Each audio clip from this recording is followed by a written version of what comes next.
আসসালামু আলাইকুম। সমাজ কুকিং এন্ড ব্লগে আপনাদের স্বাগত জানাই। আশা করছি যে যেখানে আছেন আল্লাহর রহমতে সবাই ভালো আছেন, সুস্থ আছেন। আলহামদুলিল্লাহ আমিও ভালো আছি।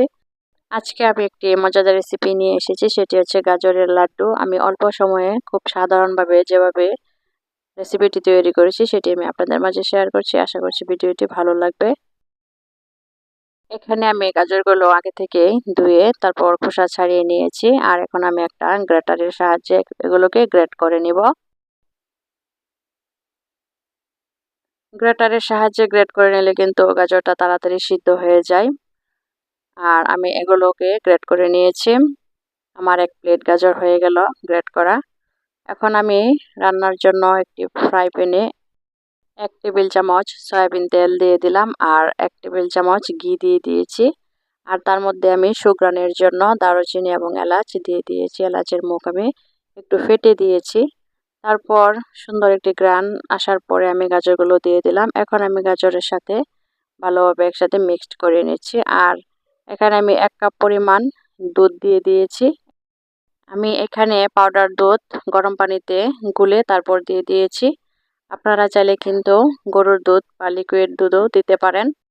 তারপর আমি 1 কাপ পরিমাণ সাদা চিনি দিয়ে দিলাম। আর একসাথে আমি ভালোভাবে মিক্সড করে নিচ্ছি। চুলার আগুনটা আমি মিডিয়াম হিটে করে রেখেছি। আর আপনারা যদি গরুর দুধ বা লিকুইড দুধ দিতে চান তাহলে কিন্তু দুধটা জাল করে তারপর দিয়ে দিবেন। আর এখানে আমি সামান্য পরিমাণ লবণ দিয়ে দিলাম, কারণ ব্যালেন্সটা ঠিক থাকবে মিষ্টির। মিষ্টি খাবারে লবণটা না দিলে কিন্তু হয় না, তাতে খাবারের স্বাদটা আরও বেড়ে যায় লবণ দিলে।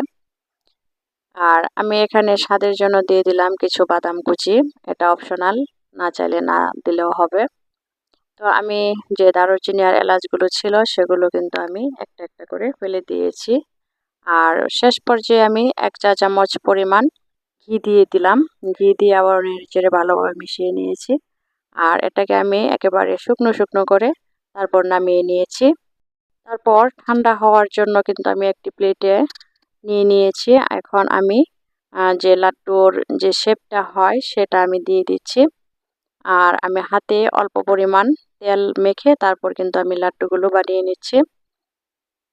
আমি একটা লাড্ডু কিন্তু বানিয়ে দেখিয়ে দিয়েছি, তারপর আরেকটা লাড্ডু আমি বানাচ্ছি। লাড্ডুর যে শেপটা হয় হাতে জাস্ট এভাবে নিয়ে একটু চেপে চেপে গোল করলে কিন্তু তৈরি হয়ে গেল।